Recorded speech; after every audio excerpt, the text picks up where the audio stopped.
Kita terus.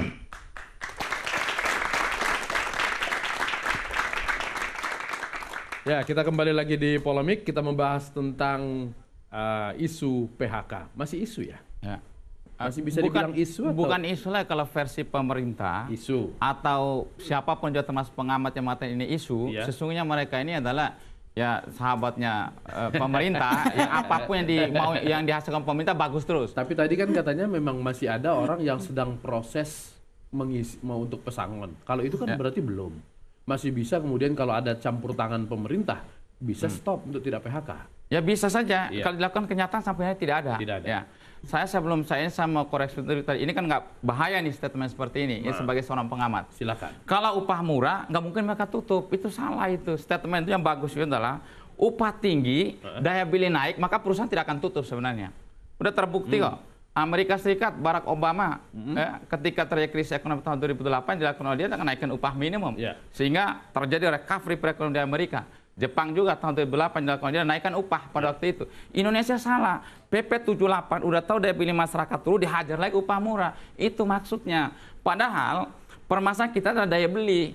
Justru sekarang itu daya beli harus kita jaga. Instrumen untuk meningkatkan daya beli cukup 3. Cegah terjadinya PHK, kesempatan kerja harus ada. 2, subsidi. Negara mencabut subsidi. Yang ketiga adalah upah layak, upah tinggi bila perlu. Itu yang harus kita lakukan.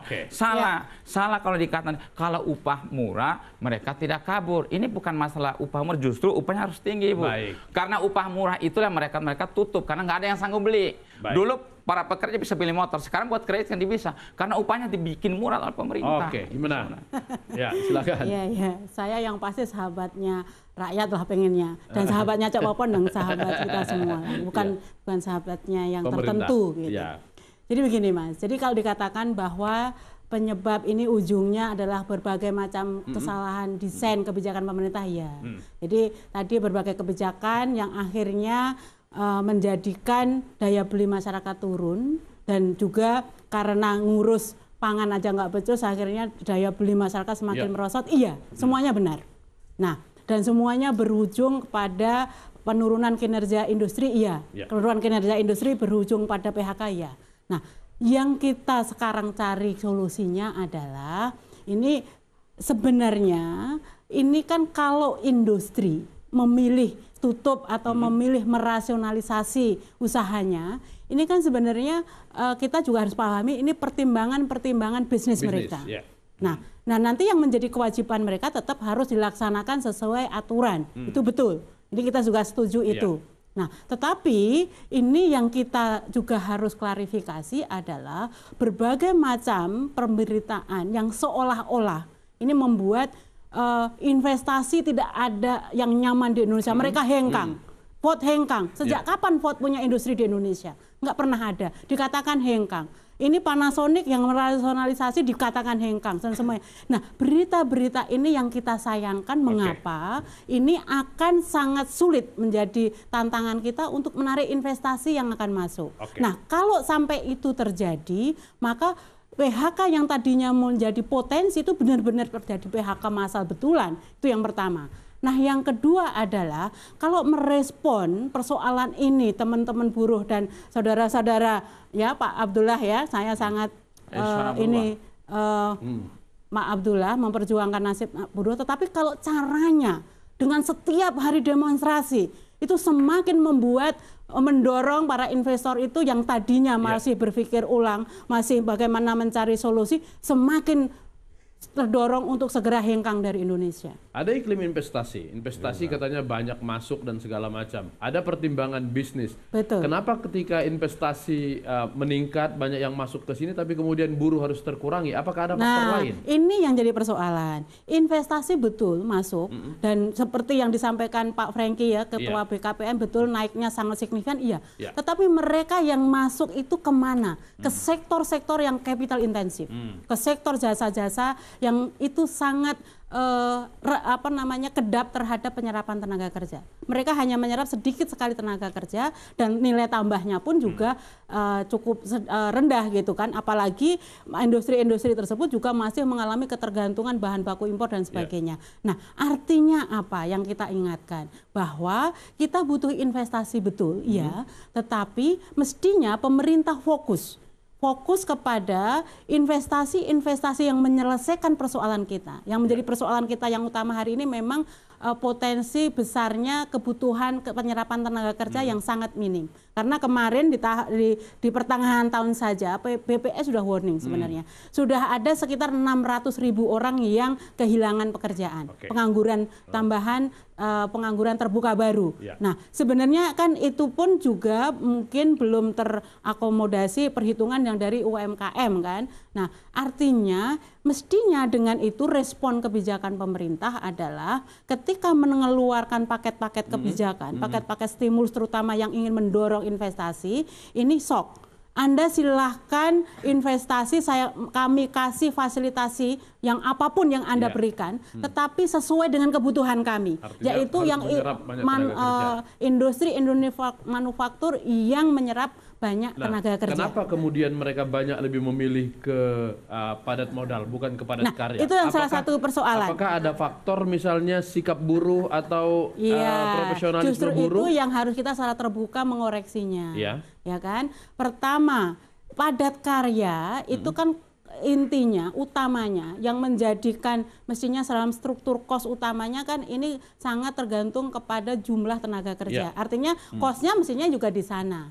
Nah, memang yang menjadi keluhan selama ini adalah pertama, yang secara umum dulu ya, adanya ketidakkonsistenan kebijakan. Nah, kedua masalah perburuhan ini. Nah, perburuhan ini tidak serta-merta hanya persoalan demo buruh memang, tetapi juga bagaimana kita melihat kebutuhan mereka terhadap ketersediaan tenaga-tenaga terampil, tenaga-tenaga yang memenuhi kualifikasi mereka. Nah, ini yang juga harus kita koreksi. Tidak terisi oleh para buruh kita. Nah, kalau kita lihat sekarang kan gini, dan ini memang bukan masalahnya di buruh, tetapi sistem pendidikan kita, terutama Cepopong kan di Komisi 10 nih, kita sudah menganggarkan 20% afirmatif kebijakan untuk pendidikan. Tetapi sampai hari ini struktur ketenaga kerjaan kita ini masih didominasi oleh SD dan SMP juga sedikit. Jadi 48% ini masih SD. Silakan. Nah, saya ingin koreksi dulu nih.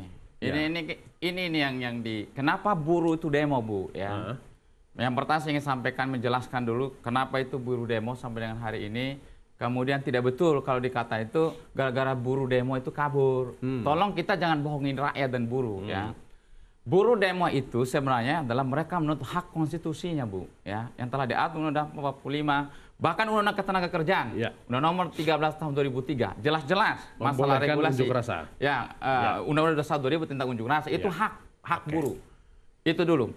Kaitan dengan akhir-akhir ini ada gejolak karena PP 7 tahun 2015 itu adalah tentang pengupahan itu benar-benar melanggar Undang-Undang Nomor 13 tahun 2003, lebih mementingkan, saya tahu betul anggota Dewan Pengupahan Nasional, lahirnya undang-undang itu adalah tekanan Bank Dunia, World Bank, agar sebagai prasyarat bantuan ekonomi di akhir tahun kemarin sebenarnya, saya harus melanggar undang-undang pasal 88 ayat 4 yang mengatakan upah minimum berdasarkan kebutuhan hidup layak dengan mempertimbangkan pertumbuhan ekonomi produktivitas.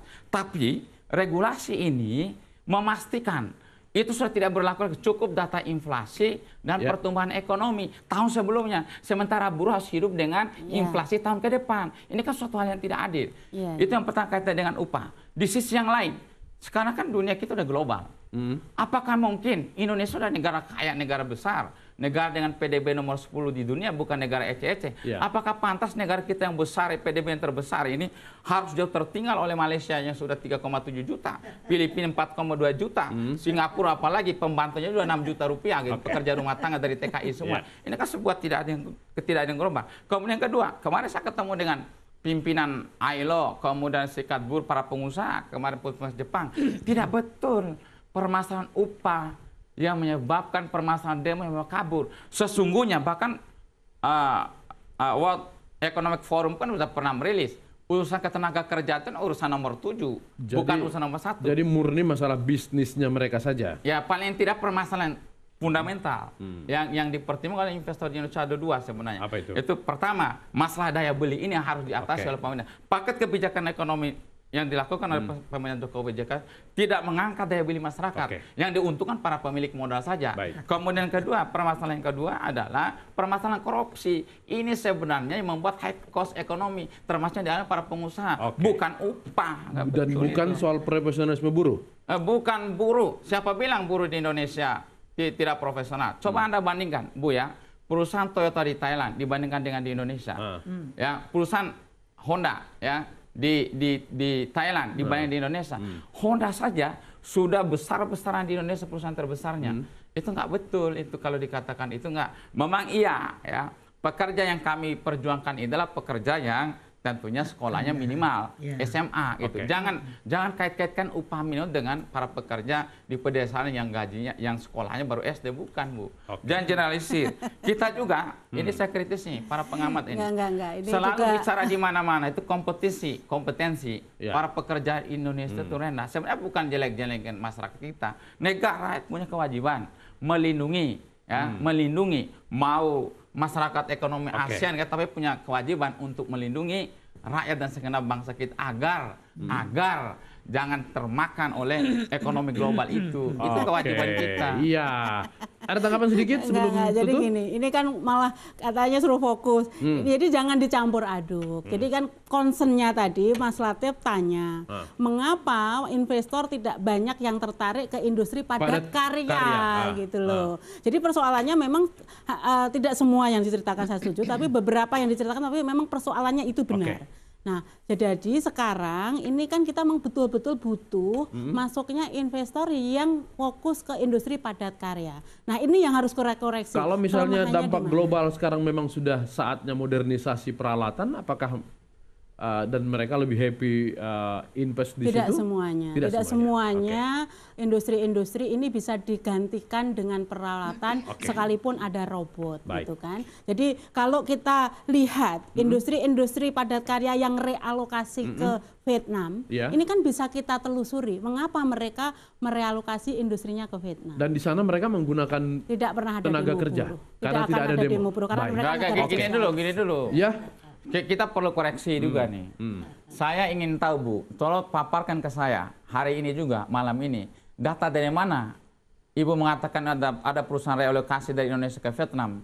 Ini kan nggak benar juga. Seolah-olah mereka relokasi ke Vietnam. Tidak, Bu. Indonesia pasar sangat luar biasa. Ya, bahkan sebelum ada MEA. Sekarang pun masyarakat ekonomi ASEAN itu justru Indonesia tidak mendapatkan dampak apa-apa kecuali mereka mendapatkan pasar di Indonesia. Sebelum ada MEA, Indonesia mempunyai daya tarik. Tunjukkan ke market, saya datanya. Anda mengatakan ada relokasi perusahaan di Indonesia ke Vietnam. Ini omong kosong semua, itu nggak ada, Bu. Mereka pernah datang ke Indonesia, itu nggak benar. Tentang masalah ada kalau dulu, yang penting bagi kita itu adalah FDI seharusnya. Foreign direct investment, investasi asing langsung. Karena ini terkait dengan masalah modal disertai dengan penyerapan tenaga kerja dan teknologi. Permasalahan sekarang, entah apa namanya, pemerintah sekarang suruh China, Tiongkok suruh investasi di Indonesia, kuli-kulinya saja, tukang sapunya yang kasih air minum, gelasnya dari Cina semua. Jadi bisa dapat baik. Masalahnya. Potong dulu, Cek. Ini benar-benar boleh. Ya, betul. Nah, sedikit menarik tadi apa yang disampaikan oleh Ibu bahwa sebaiknya pemerintah itu kan mengambil investasi itu atau apalah namanya yang padat karya kan begitu kan? Ari kereta api cepat padat karya.